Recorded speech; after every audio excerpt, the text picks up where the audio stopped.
I'm a 19-year-old female and I live with my parents and my two brothers. We recently had a get-together at my home for some of my dad's friends. My dad was out the entire day and my mom was cooking and preparing for the party. My dad came home when the guests had already arrived. My mom told my dad that she is not talking to him and continued blabbering about why he was late. She said all this with a rudish tone. My dad lost his composure after my mom's few sentences and threw his cell phone, his slippers, not in my mom's direction, but overall he began acting like a madman. The guests were in the seating area and I guess they heard it. My mom became very sad and my dad remained silent the entire dinner. At night, my mom came to me and said she will not say sorry and she is extremely hurt and never expected such a harsh reaction. My brother, who is also 19, and I went to talk to my dad about why he acted in such a way. He started acting out and saying my mom should have watched her tone, and that's not the way a woman should talk to her husband. At this point, I lost my composure and said some hurtful things. I told him that his reaction was too much, and throwing things is not a normal response to a few sentences. He said it's not his fault they had no fights in their 20 years of marriage, to which I said it's because of my mom that he is not a good husband and she is a good wife, which I still think is true. My mom never fights with my dad, but whenever she says anything harsh, my dad reacts very badly. To this statement, he seemed very hurt, and now my brother thinks I messed up by saying this. But someone needed to tell him. P.S. He is an amazing man and an amazing father. But I think when it comes to mom, he is only nice as long as she does what he wants. Edit. As for the no fights part, they had no fights for the last 19 years. As for last year, they are both getting old and are not very patient with each other. My dad and mom are always nice and sweet to each other. To be honest, my mom never starts any arguments. But in the period of 8 months, my mom and dad had 3 big fights. All the fights started in the same manner. My mom said some stuff in a harsh and annoyed tone, and my dad lost his composure. He earns enough money, and in one fight he said, "I am rich, I can marry any young girl if you ever misbehave with me." My mom didn't talk to him for 2 days and then surrendered. This time, it started exactly like this and ended up with him throwing things. Mind you, in between these 2 fights, my mom never even complained, so the relationship was smooth sailing. This time, my brother and I went to talk to our dad because we didn't want our mother to surrender without an apology. Edit 2. In the end of the talk, my dad kind of gave in and said he is only doing it for my brother. The reason for this is maybe because I said he was in the wrong, and my brother kind of coaxed him like a toddler, saying stuff like, "You're not wrong, but you should still make peace." He came to the room where my mom was and sat there in silence and left after about 2 minutes. We convinced our mom to go back to her room. It wasn't really hard to convince her. Now I am expected to apologize to my dad, but I think if I apologize this time, he would think he did nothing wrong, giving him more confidence that he is always right. I still don't understand why, being 19, I have the power to voice my opinion without any reaction. But my mom can't even nag a little. Final edit. The next morning, I came home super early from high school and my dad had not left for work.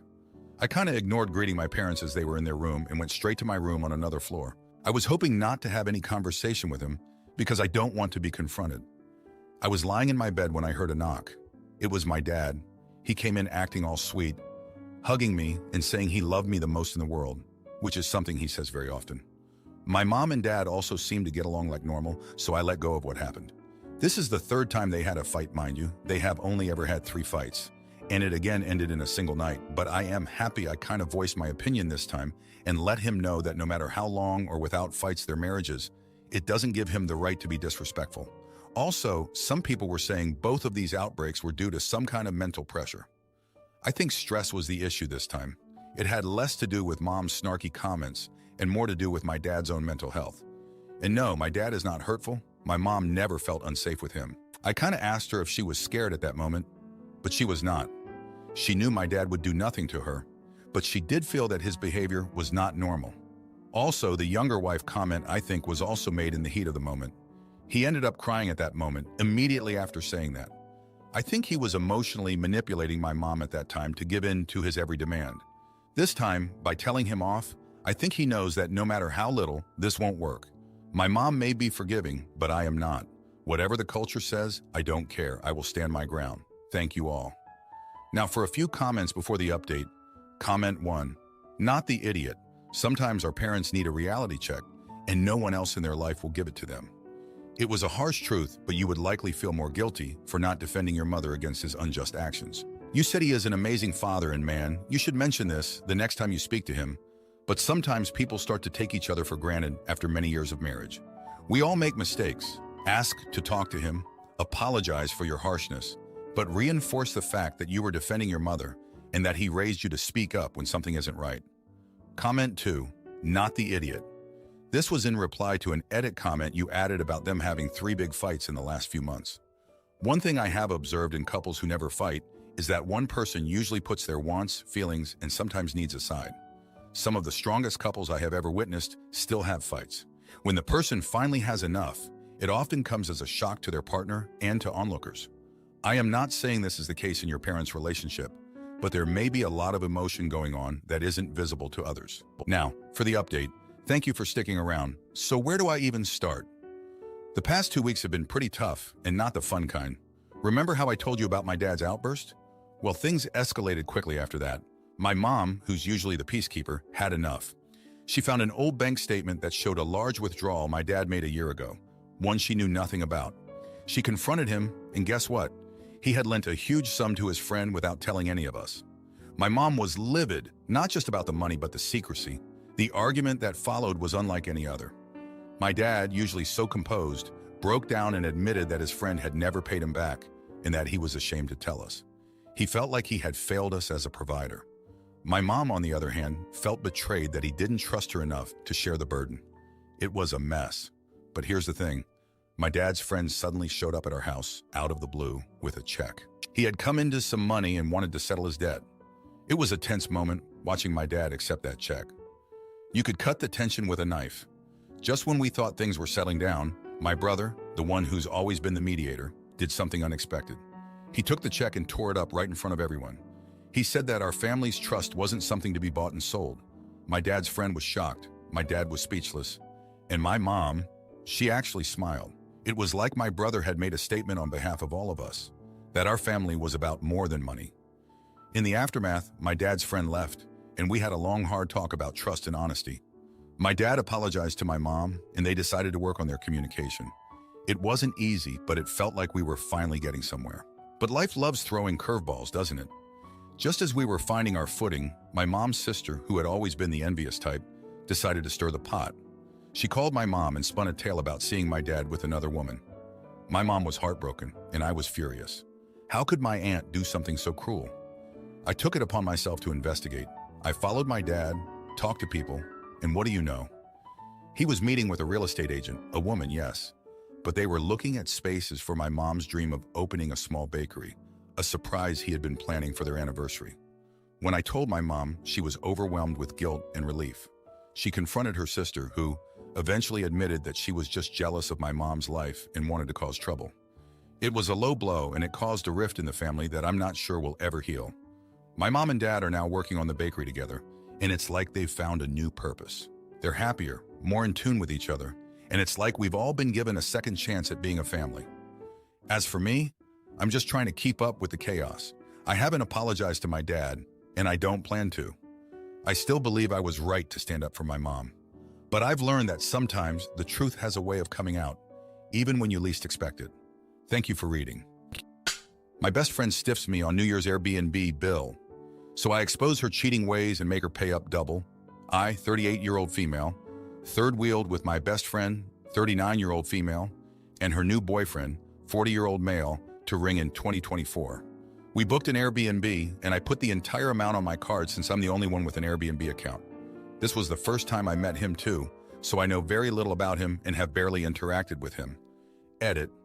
Let's call them Andy and Anna. Afterwards, she paid her third somewhat quickly. I did have to prompt after 2 weeks. She said she's going to get her boyfriend's share, then forward that to me. I said fine, but I honestly felt like the right thing would have been for her to just give me both their portions, then get payment from him. That's what I would have done, and my own boyfriend, who didn't join us, agrees. I found out later that he got upset with her because he's frugal, and she made it sound like it was going to be a lot cheaper. She chose the place, then told me which one to book. Anyway, they had a fight, then she said she's going to wait for things to cool down before broaching the subject of payment again.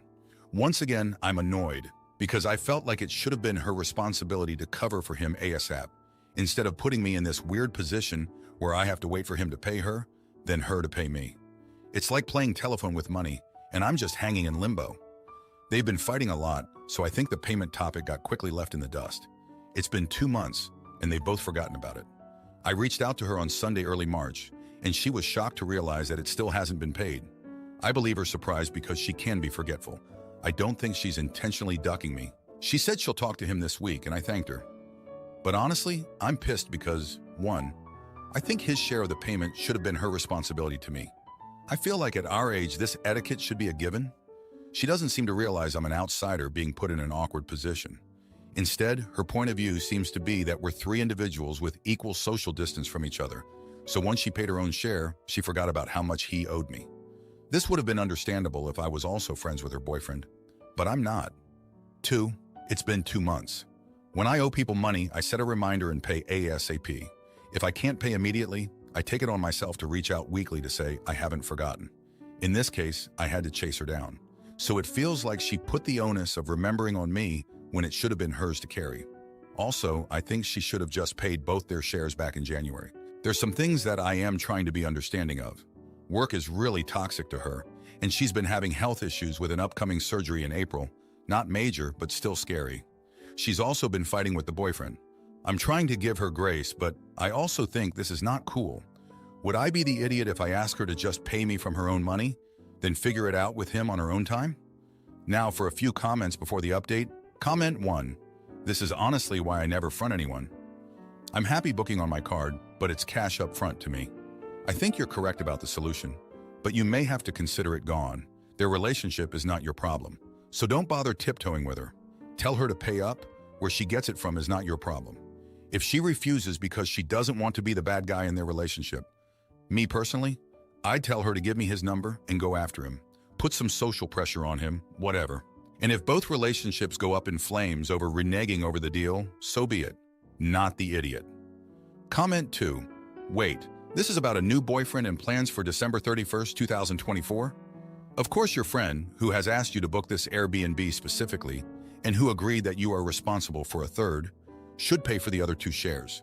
I mean, who knows if they won't even be together anymore by then? And that shouldn't mean that you'll have to pay more.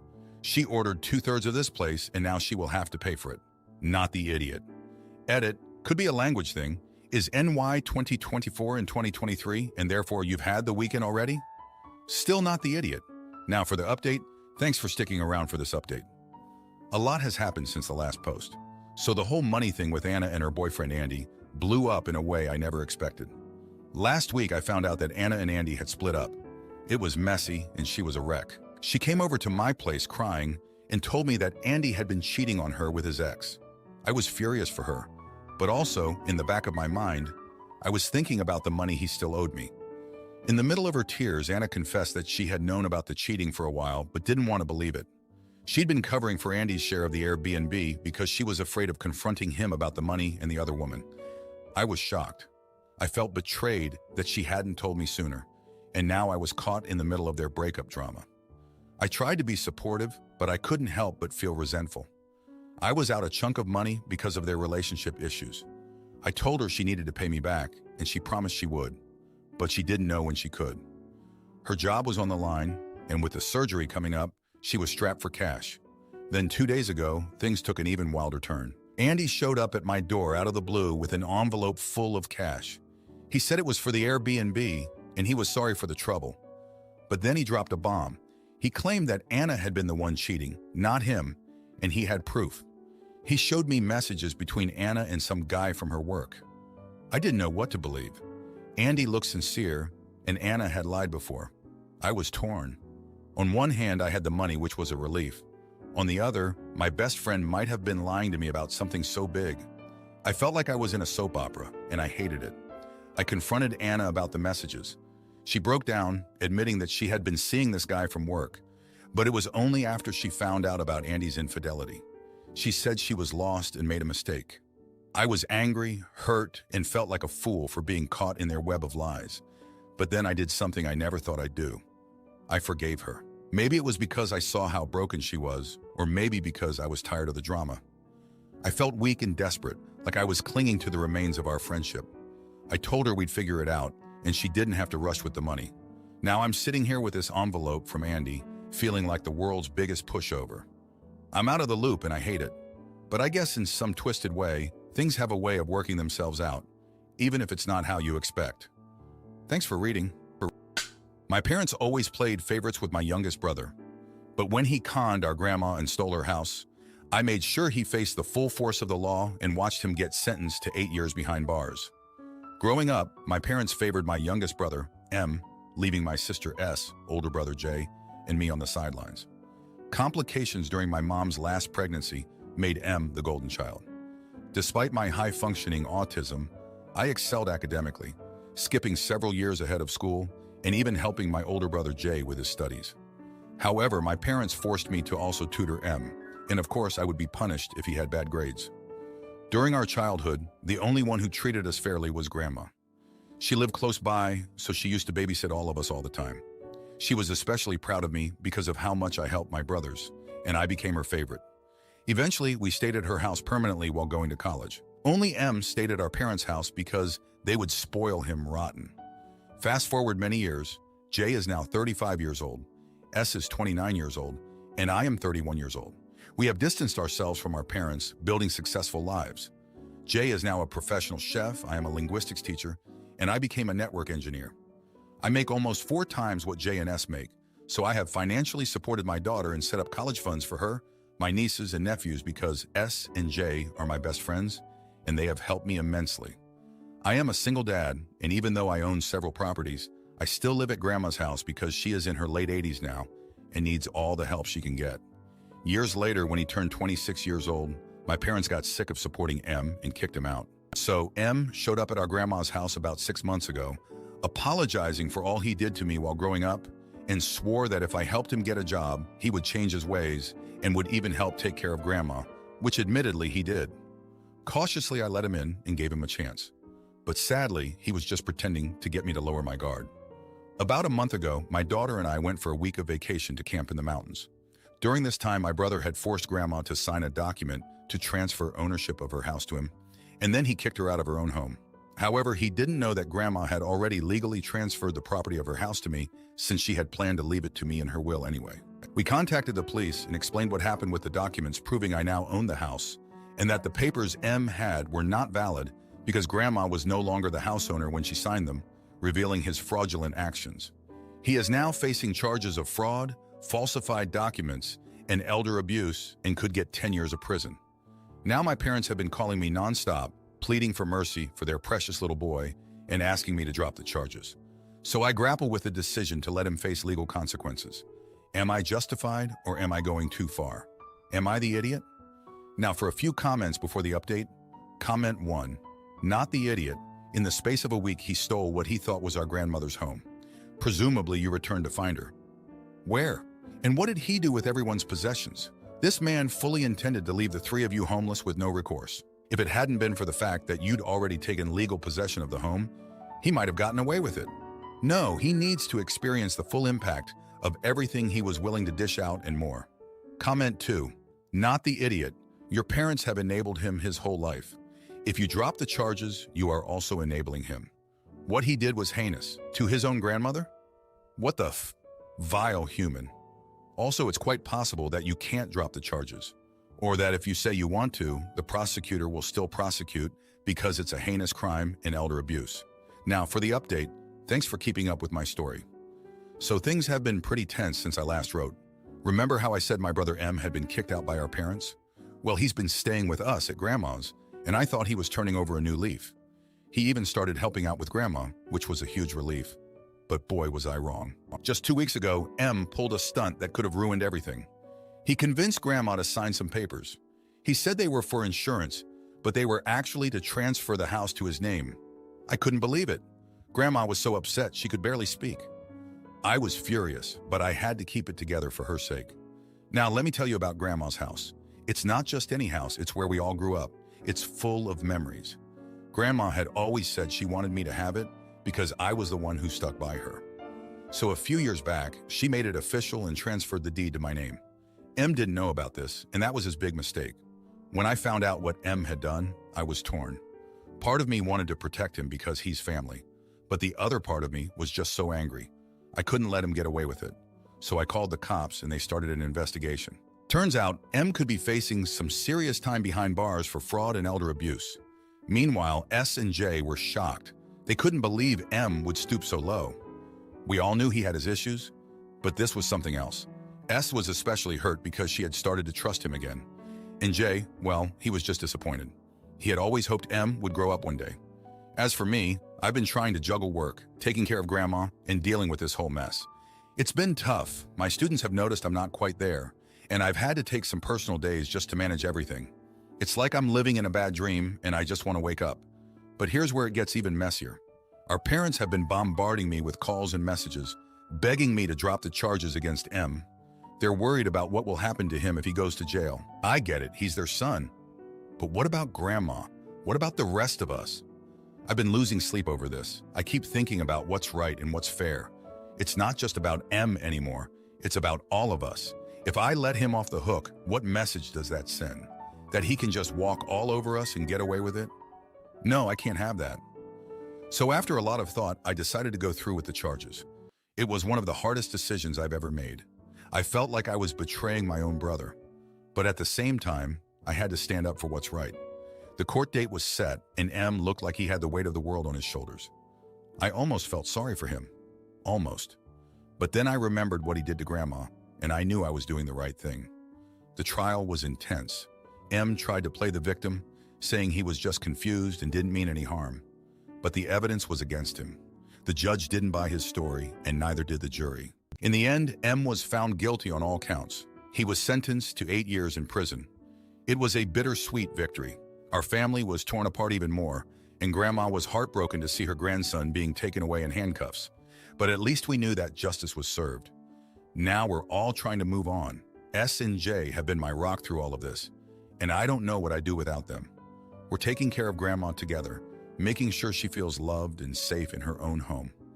As for me, I'm just trying to get back to normal, whatever that is. I'm focusing on my daughter and my students, trying to be the best dad and teacher I can be. It's not easy, but I'm getting there one day at a time. Thanks for reading. If you like this video, you'll probably like these too. Also, while you're here, please consider subscribing. It's your support that keeps this channel alive and allows me to make better and longer videos. Have a great day.